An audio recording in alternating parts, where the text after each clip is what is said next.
গত মার্চ মাসে গ্রীষ্মের শুরুতে এক রাত্রি 2 দিনের একটি ছোট্ট ছুটিতে আমরা ঘুরে এসেছিলাম আমাদের প্রতিবেশী রাজ্য ওড়িশার অন্যতম সেরা একটি অফবিট সমুদ্র সৈকত দুবলাগড়ি এবং বাগদা সি বিচ। আর তার সাথে সাথে দুবলাগড়ি বিচ ঘুরে বাড়ি ফেরার পথে ঘুরে নিয়েছিলাম ওড়িশার পঞ্চলিঙ্গেশ্বর মন্দির। পঞ্চলিঙ্গেশ্বর পৌঁছে গেছি। এখানে এটা পুরোটা পার্কিং লট। এই যে 1 কিলোমিটার রাস্তা হেঁটে এলাম, এই রাস্তাটা পুরোটাই শুধু দোকান দোকান আর দোকান, পুরোটাই মার্কেট। দুবলাগড়ি এবং বাগদা ঘুরে দেখার সমস্ত কিছু প্রথম পর্বের ভিডিওতে আগেই শেয়ার করেছি। আজকের এই ভিডিওটিতে দুবলাগড়ি থেকে আমরা পৌঁছে যাব পঞ্চলিঙ্গেশ্বর মন্দিরে, ঘুরে দেখব পঞ্চলিঙ্গেশ্বর মন্দির।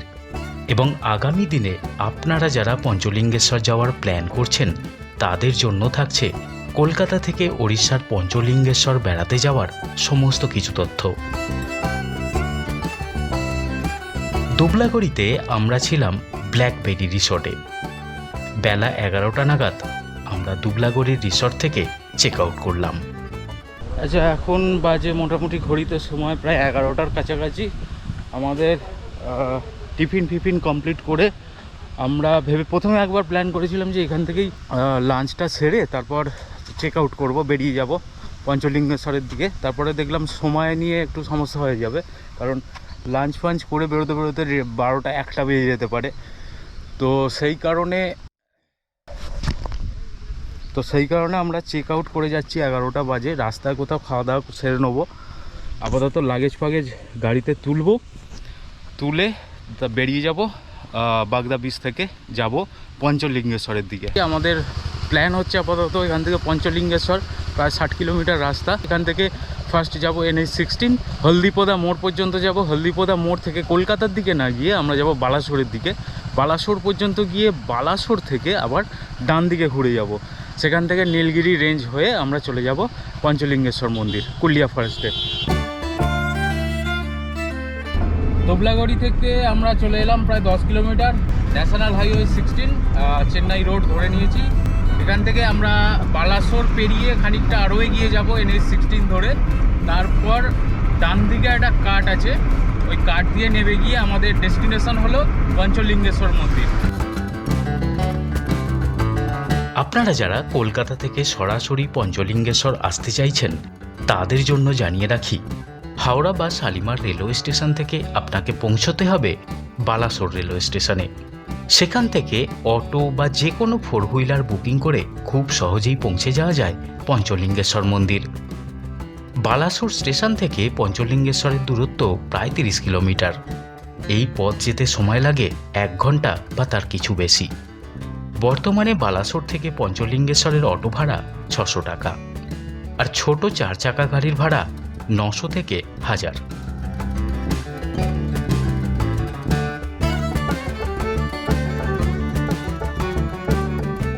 NH-16 ওপর দিয়ে আমরা যাচ্ছি, প্রায় পুরো রাস্তাটাই ওই ডাইভারশনে ভর্তি। ঠিক আছে, ভেবেছিলাম এই রাস্তাটা ট্রেনে কভার করে দেবো, একটা টাইম মেকআপ হবে, বাট হাইওয়ে পুরো রাস্তাটাই ওই ডাইভারশন রাস্তা, পুরো রাস্তাটা খারাপ দ্বিতীয়ত। আর আমরা বালাসোর সিটি ইতিমধ্যেই পেরিয়ে এসেছি, আর খানিকটা যাব। তারপর ডান দিকে একটা কাট আছে, সেখান দিয়ে নেমে গিয়ে ডান দিক বরাবর আরও খানিকটা এগিয়ে গেলে পড়বে পঞ্চলিঙ্গেশ্বর। চেন্নাই রোড ছেড়ে আমরা ডান দিকে ঘুরে গেলাম স্টেট হাইওয়ে 19 নম্বর স্টেট হাইওয়ে ধরে। আমরা এখান থেকে যাব নীলগিরি পর্যন্ত। তারপর নীলগিরি থেকে ডান দিকে একটা টার্ন আছে, যে রাস্তাটা যাচ্ছে পঞ্চলিঙ্গেশ্বরের দিকে। আর দূরে পাহাড় দেখা যাচ্ছে, নীলগিরি রেঞ্জের পাহাড়গুলো ক্যামেরায় আসবে না এখনই, তবে আমরা দেখতে পাচ্ছি দূরে নীলগিরি পাহাড়ের রেঞ্জ।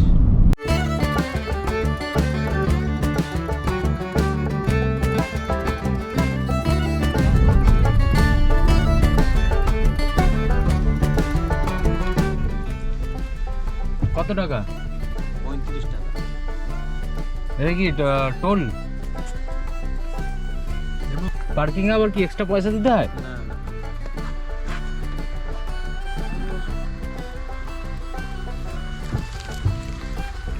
চলো,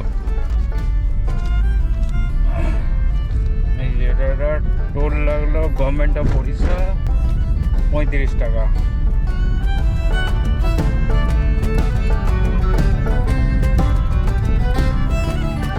পঞ্চলিঙ্গেশ্বর পৌঁছে গেছি। এখানে এটা পুরোটা পার্কিং লট।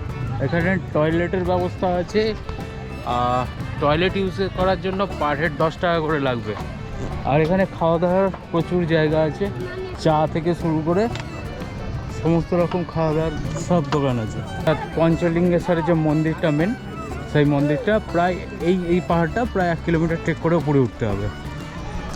আর এখানে পিকনিক করার প্রচুর জায়গা আছে, প্রচুর লোক পিকনিক করছে। এখানে একজন পিকনিক করছে, ওখানে একটা দল পিকনিক করছে। বিশাল ডেভেলপড হয়ে গেছে পঞ্চলিঙ্গেশ্বর এরিয়া। বছর 3 আগে এসেছিলাম, তখন এত ডেভেলপমেন্ট ছিল না। ওইদিকে আরও একটা হোটেল তৈরি হচ্ছে, এই একটা বিশাল বড় একটা কনস্ট্রাকশন হচ্ছে, এটা জানি না কি হবে। আর মার্কেটে তো ভর্তি। বর্তমানে এই পঞ্চলিঙ্গেশ্বর মন্দির চত্বরে পর্যটকের সংখ্যা ব্যাপক হারে বৃদ্ধি পেয়েছে। বলা বাহুল্য যে বৃদ্ধি পাওয়া পর্যটকের সিংহভাগই হল বাঙালি পর্যটক।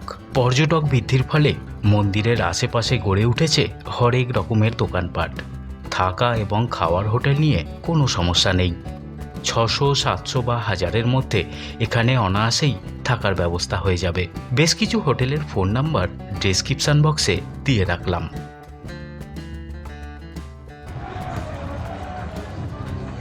এই যে এখানে একটা হোমস্টে টাইপের আছে, এখানে রুম অ্যাভেলেবেল আছে। এটা একদম পঞ্চলিঙ্গেশ্বর মন্দিরের একদম পাশেই। এখানেও থাকার ব্যবস্থা আছে, প্লাস খাওয়া দাওয়ার ব্যবস্থাও আছে। ওই যে পেছনের ওই বিল্ডিংটা, অনেক থাকার জায়গা হয়ে গেছে। আগে এত জায়গা একদমই ছিল না।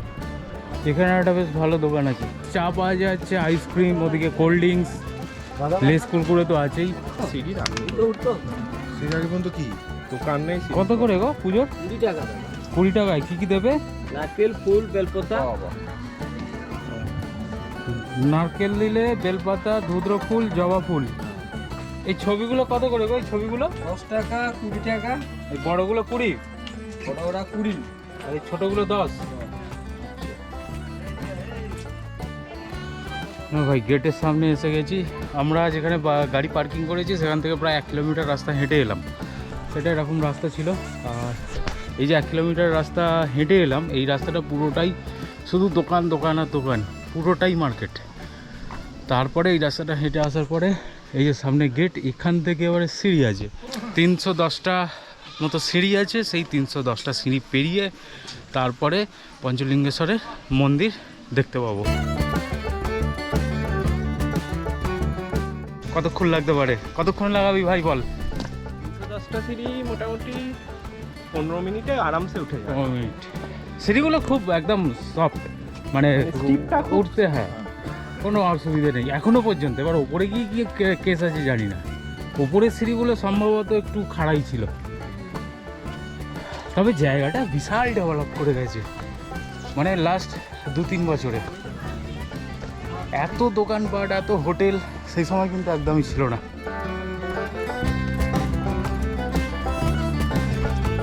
আচ্ছা, মন্দিরের একদম উপরে চলে এসেছি। এইটা হলো মন্দির যাওয়ার রাস্তা।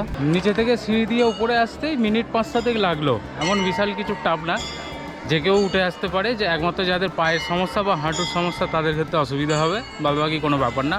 তো এখানে এসে এখানে জুতো রাখার জায়গা আছে, প্লাস তার সাথে সাথে হাতটা ধোয়ার জন্য জলের ব্যবস্থা আছে, কল আছে, সব কিছু অ্যাভেলেবেল। সেই সব করে এখন লাইনে দাঁড়িয়েছি, বিশাল বড় লাইন। এই লাইন গেছে ওদিকে, ঘুরে ঘুরে নিচে নেমেছে। নিচের দিকেও ওখান থেকে দেখতে পাচ্ছিলাম, নিচের দিকেও পুরো লাইন হয়ে আছে। জানি না কতক্ষণে কমপ্লিট হবে, বিশাল লাইন।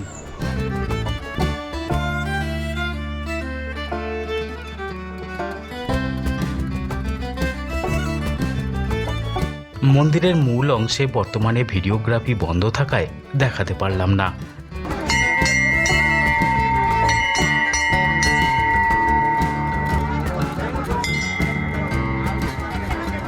পুজো দেওয়া কমপ্লিট হয়ে গেল, দর্শন কমপ্লিট হলো পঞ্চলিঙ্গেশ্বর মন্দির। ভিড় ছিল প্রচুর, প্রায় ঘন্টাখানেকের ওপর সময় লেগে গেল। সেই কারণে দর্শন অ্যাকচুয়াল ঠিক নয়, এটা ওই অনুভব করতে হয়, ফিল করতে হয়। ঝর্ণার জলটা পড়ছে, তার ভিতরে হাত দিয়ে পঞ্চলিঙ্গ আপনি অনুভব করতে পারবেন। বাট ঝর্ণার জলের নিচে আছে ওটা, সে কারণে দেখতে পাবেন না। তো এবারে নিচে গাড়ি আছে, নিচের দিকে নামবো, নেবে তারপর এখান থেকে কিছু খাওয়া দাওয়া সেরে তারপর আবার বেরিয়ে পড়বো বাড়ির দিকে। ভিডিওটি কেমন লাগলো কমেন্ট করে অবশ্যই জানাবেন। চ্যানেলে যদি নতুন আসেন তাহলে এই ধরনের আরও ভ্রমণমূলক ভিডিও দেখার জন্য চ্যানেলটি সাবস্ক্রাইব করার অনুরোধ রাখছি।